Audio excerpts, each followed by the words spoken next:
sou Daniel Valadão Zabucas, eu sou ex-aluno da Santa Casa de Medicina, eu sou da turma XLI, a turma 41, a gente se formou em 2008. Meus pais, eles não, meu pai é falecido, minha mãe, né, é bem idosa hoje, eles não têm relação direta com médicos, né? A relação mais próxima que eu tive foi com o pai da minha sobrinha, que minha sobrinha, por sinal, fez faculdade aqui na Santa Casa também, né? Ela fez, agora ela é mastologista.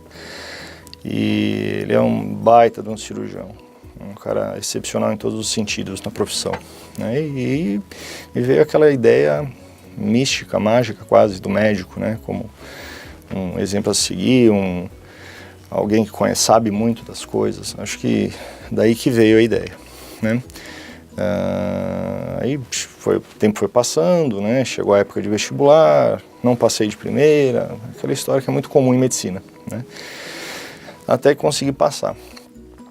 Passei, eu lembro até hoje quando eu vim fazer matrícula, porque eu conhecia Santa Casa de nome, conhecia em foto, conhecia, né, alguma coisa que a gente via, mas nunca tinha vindo, né? E é aquele impacto do tamanho, né?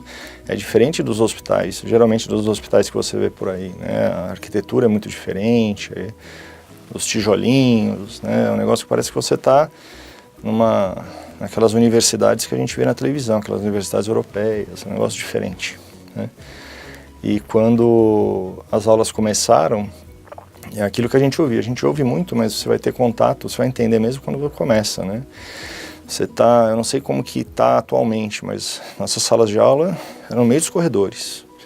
Então a gente está aqui esperando para entrar na aula, você tem maca de paciente passando, né? E outra coisa que se falava muito na época, que os cursos de medicina, você começava a ver paciente a partir do 3º ano. Aqui não, né? Aqui eu lembro, acho que a primeira disciplina foi psicologia médica. Não sei como que é, se ainda é assim. Que a gente, acho que a intenção era dar aquela ideia, aquele contato inicial, né? Então a gente ia aprender a conversar com o paciente, perguntar coisas não necessariamente relacionadas diretamente ao caso que estava, a situação que estava fazendo o paciente ficar internado, né? E foi daí, né? Se não me engano, segundo semestre propedêutica, né? E foi andando. Eu lembro dos meus professores até hoje, de todos esses. O Dr. Minoro ele dava aula de propedêutica prática pra gente, né? Não sei se ele está aqui ainda. Dr. Roberto Vieira de Carvalho. Por coincidência, eu andando no hospital que eu trabalho hoje, vendo o papel, né, eu vejo um carimbo, Dr. Roberto Vieira de Carvalho. Eu fui ver, ele trabalha lá também agora. Olha a coincidência, né? Dr. Bonadia, entre outros, né? Dr. José Rafael, que era o terror nos primeiros anos, né? Mas depois que passa aquela situação, você entende a postura até daquilo que a gente questionava no início, né? Eu lembro até hoje, uma coisa interessante que eu lembro até hoje também, a última aula na morfologia, que era o departamento que todo mundo morria de medo de não conseguir passar, né? Eu lembro o último slide da última aula, que é com pressão que carvão se transforma em diamante. Essa era a forma que eles levavam e realmente acreditavam naquilo. E de certa forma, acho que funcionou para a maior parte das pessoas, né? Mas essas são algumas das lembranças. Minha vida mudou bastante depois que eu me formei, né? Eu era totalmente direcionado para querer fazer cirurgia, né? Aí entrei no exército e fui trabalhando sem me especializar e eu acabei mudando. Acabei virando um clínico e escolhi cardiologia como a área que mais me interessava, que é a área que eu gosto bastante, né? Eu fiz a especialização na Beneficência Portuguesa, que é um hospital bem grande também, né? Não faz tanto tempo assim que eu me formei, mas trabalho de forma bem intensa nessa área desde então, né? E trabalho até hoje com isso, né? Hoje eu sou coordenador num pronto atendimento, né? Obviamente, se a gente for comparar com as dimensões daqui, é muito menor, né? A gente tem 3 a 3.500 atendimentos mês. Sou vice-diretor clínico desse serviço e atendo ambulatório 3 vezes por semana também, Estou muito realizado na profissão. A experiência da Santa Casa, essas características da formação, né, desse contato precoce com o paciente,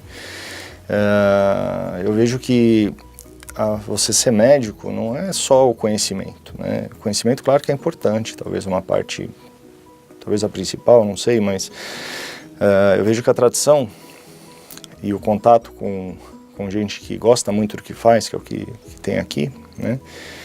Isso forma um senso de responsabilidade diferente no aluno. Hoje eu seleciono médico para trabalhar no meu serviço, né? Sou eu que escolho quem vai trabalhar no meu setor. E eu vejo que o principal diferencial de quem vem de universidades, né, de faculdades com bastante tradição, entre elas com certeza a Santa Casa, né, é isso. É um indivíduo que eu sei que eu não vou ter que me preocupar com o horário, eu não vou ter que me preocupar com a gentileza com o paciente, eu não vou ter que me preocupar com isso, né? E realmente faz diferença, realmente faz diferença. Hoje eu tenho alguns médicos aqui que trabalham comigo, né? E com certeza são aqueles que eu nunca tive que me preocupar. Hoje eu vejo que o mercado ele está mudando em muitos sentidos, né? Eu sou formado, vou fazer 10 anos de formado agora, e nesse tempo eu já ouvi essa história que o mercado estava mudando, né? Acho que sempre muda, mas é muito evidente. Eu lembro que quando eu me formava, você se forma e escolhe onde quer trabalhar. Você quer trabalhar em tal lugar, não tinha problema nenhum, né? Hoje eu vejo que está cada vez mais difícil você trabalhar em bons lugares. Quando eu digo bons lugares, é lugar que você vai ter condições de trabalhar da maneira que você acha que é melhor, é lugar que você vai ter tranquilidade, que você vai ser respeitado pelo seu trabalho, que você vai ter segurança para trabalhar, que você vai ter tranquilidade, que é seu de direito, seu salário vai cair, porque isso parece uma coisa óbvia, mas eu lembro, não é tão automático assim, né? E hoje, cada vez está mais difícil você achar lugares adequados para trabalhar, é o que eu vejo. Claro, obviamente, lugar para médico trabalhar sempre tem, né? Eu acho que isso vai mudar, vai demorar muito para mudar. Mas lugares bons para trabalhar está cada vez mais difícil. E com certeza o mercado cada vez exige mais, né? O lugar onde você se formou faz diferença. Eu acho que a primeira coisa que a gente olha quando vai escolher um médico para trabalhar com você é isso, né? É quase como a sua identidade. Obviamente, tem bons médicos que são formados em faculdades menores, porém, a chance de você pegar um médico não bom, né, de uma faculdade como a nossa, é muito remota, isso faz diferença, né? E especialidade. Aqui você tem contato com as coisas, né? Você tem contato com diversas especialidades, aqui tem diversas opções de residência, né? E hoje o clínico geral, o médico generalista, o médico que só se formou, né? Hoje também está cada vez mais difícil de achar bons lugares para trabalhar, né? Entra quase como um pré-requisito para você entrar. Tem hospitais, a maior parte dos bons hospitais, né? O indivíduo que não tem uma especialidade, ele já não passa na primeira fase de olhar o currículo do indivíduo. Tem bons médicos, talvez acabem sendo deixados de lado nessa situação, mas infelizmente é isso. Isso é a forma que as coisas estão evoluindo. Aí você vê uma competitividade maior também. Maior. No bom sentido dela. Né? Maior. E é aquilo, né? Acho que essa é a tendência. Cada vez mais se olhar para os bons lugares, né? Não basta mais só ser formado em medicina, né? Antes, tem muitos lugares que queriam um corpo com carimbo, né? Um indivíduo que pudesse carimbar e se responsabilizar. Hoje não mais. Hoje com as certificações de qualidade, né? Com o próprio paciente, ele pergunta no consultório: doutor, qual que é a sua especialidade? Você está atendendo pronto atendimento. Fez um atendimento excepcional no paciente complicado, você resolveu o problema dele. Ele te pergunta, né? Acaba sendo importante, né? Eventualmente uma especialidade que não tem nem necessariamente relação com aquilo que o médico fez, né? Mas com certeza faz diferença e cada vez vai fazer mais. Eu acho que isso talvez varie um pouco a opinião deve ter grupos que pensem de maneira diferente do que eu.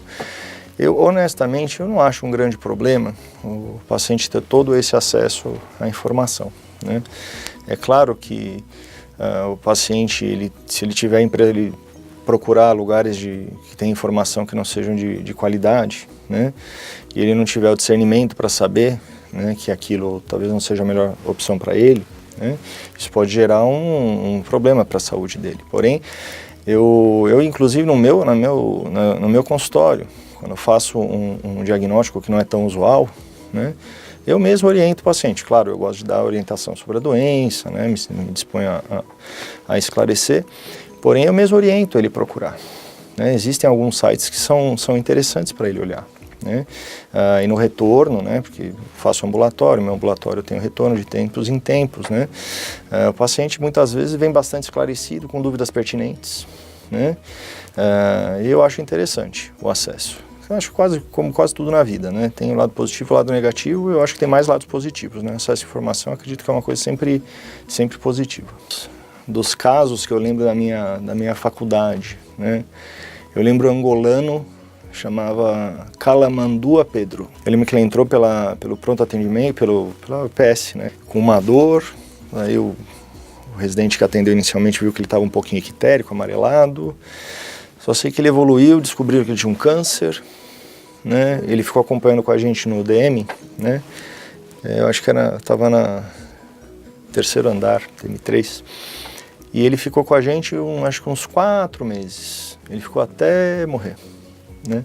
Jovem, eu lembro que marcou porque ele era muito jovem. Tinha uns 30 e poucos anos.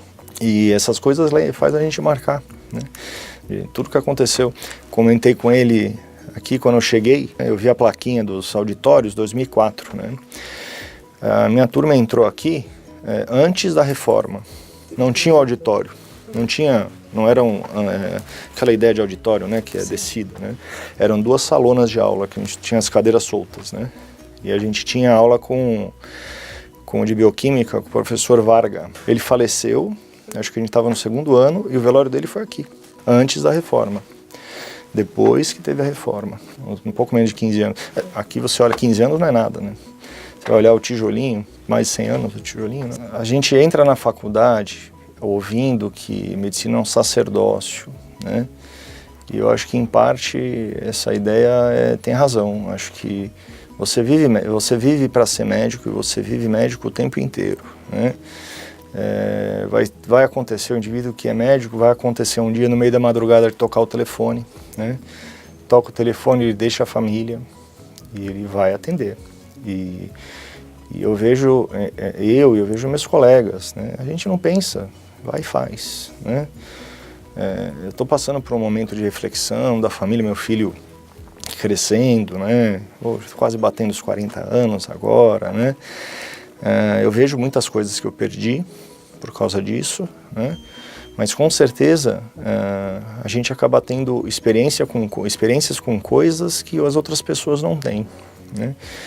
O médico, ele participa do melhor e da pior parte da vida de todo mundo, né? E isso é uma coisa que é muito difícil de alguém ter a possibilidade de ter esse tipo de experiência, né? Se você souber lidar com isso, é algo muito, muito gratificante, né? E voltando à Santa Casa, a gente participa disso desde o início, né? Talvez o fato de ter feito faculdade aqui torne algumas situações muito delicadas menos traumatizantes, talvez, né? E sem dúvida nenhuma, né? Esse contato que a gente tem com as pessoas, né, faz a gente ser um profissional melhor no futuro, com certeza.